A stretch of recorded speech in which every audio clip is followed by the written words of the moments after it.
How can something that weighs as much as a small city, made of steel, actually stay afloat?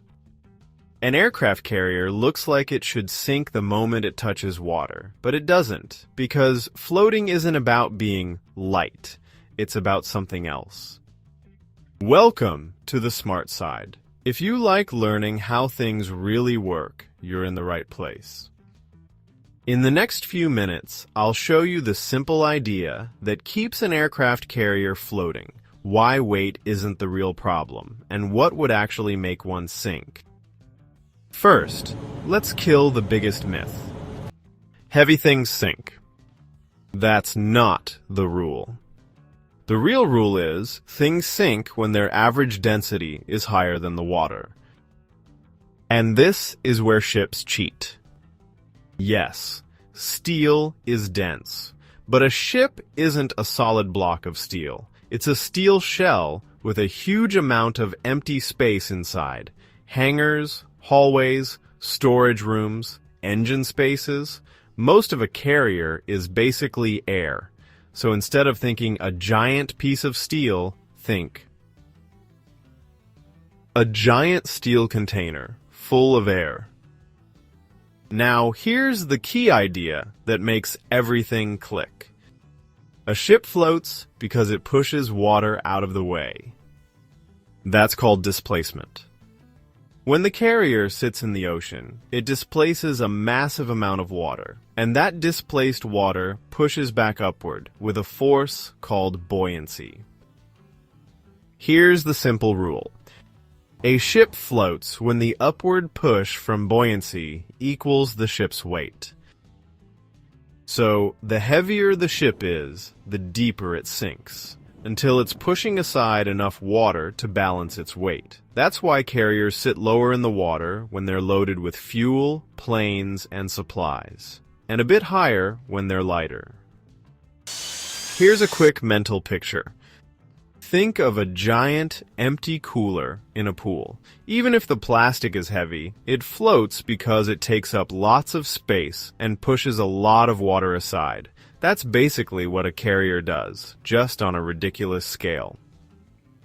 Now, you might be wondering, okay, but what about all the weight? The weight matters, because it decides how deep the ship sits. But as long as the hull is sealed and the ship can keep displacing enough water, it can be unbelievably heavy and still float. Now, floating is only half the story. An aircraft carrier also needs to stay stable in waves while launching jets. So, how does it stay upright? It comes down to balance. The ship's weight pulls down through its center of gravity. Buoyancy pushes up through the center of the displaced water. When the ship tilts, the shape of the displaced water changes, and the upward push shifts in a way that helps straighten the ship again. That push back to level is why hull shape matters. And it's also why heavy stuff is kept low. Engines, fuel, storage.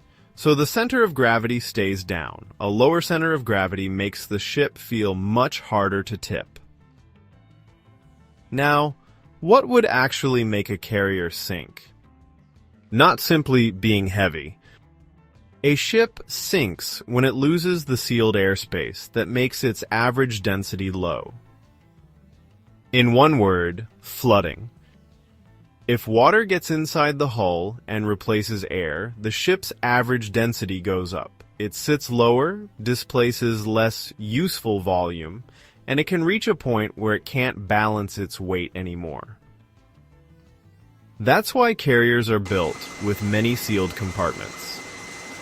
So, if one area floods, other compartments can stay dry and keep the ship afloat. Those internal walls also slow down flooding and buy time.